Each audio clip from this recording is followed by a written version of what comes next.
Citizen news కి స్వాగతం. Municipal ఎన్నికలు ఉన్నందున రైతు బంధు వేయలేనని రేవంత్ రెడ్డి అంటున్నాడని మాజీ మంత్రి హరీష్ రావు అన్నారు. కరోనా సమయంలో కూడా కేసీఆర్ రైతు బంధు ఆపలేదు. రైతు బంధు డబ్బులు వేయడానికి మేము అభ్యంతరం తెలపకుండా ఎన్నికల సంఘానికి లేఖ రాస్తామని తెలిపారు.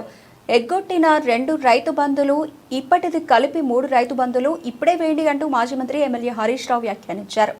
నిన్న రేవంత్ రెడ్డి మాట్లాడుతుండు రైతు బంధు ఎందుకే భయని నేను అడిగిన. నేను ఎలక్షన్ అయిపోయినాక ఎత్తా అంటుండు. ఎంత లంగ మాటలు చెప్పురి.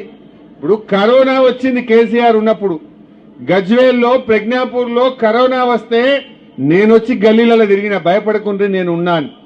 రెమిడిసివిర్ ఇంజక్షన్లు తెచ్చి ప్రజ్ఞాపూర్లో పెట్టి ఎవరికన్నా జ్వరం వస్తే ఇంటికే డాక్టర్ను పంపించినాం మేము. ఆ రోజు మీకు 10 కిలోల బియ్యం ఫ్రీగా ఇచ్చినాం. కరోనా వచ్చినప్పుడు యాదకుంచుకుందో ఉన్నదో లేదో మీకు 10 కిలోల బియ్యం ఇచ్చినామా లేదా? కరోనా వచ్చినప్పుడు 2 ఏళ్ళు అట్లా ఇచ్చినాం.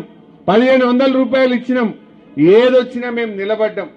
ఇప్పుడు ఆ కరోనాలో కూడా రైతు బంధు పైసలు టైం మీద వేసిండా లేదా కేసీఆర్? కరోనా వచ్చినప్పుడు రైతు బంధు ఆగిందా? మరి ఇప్పుడు ఎందుకు ఆగింది?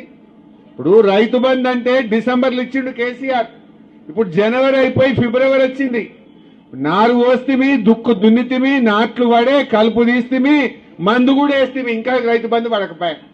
ఇది మోసం కాదా? మందు సంచులకు కూడా రైతు బంధు అందదా? నేను అంటున్నా రేవంత్ రెడ్డి, ఇప్పటికి 2 రైతు బంధులు ఎగ్గొట్టినావు నువ్వు. ఇది 3వది. మేము ఎలక్షన్ కమిషన్ కు లెటర్ ఇస్తాం, మాకే అబ్జెక్షన్ లేదు. ఎగ్గొట్టిన 2 రైతు బంధులు ఇప్పటి రైతు బంధు వెంటనే వేయాలని చెప్పి మేము రేవంత్ రెడ్డి డిమాండ్ చేస్తా ఉన్నాం. బిడ్డ 11వ తారీఖులోగా రైతు బంధు వేయలేదనుకో, నీ కాంగ్రెస్ పార్టీని నిన్ను సీరి సింతకు గట్టరు మా రైతులు అని చెప్పి హెచ్చరిస్తా ఉన్నా. అరే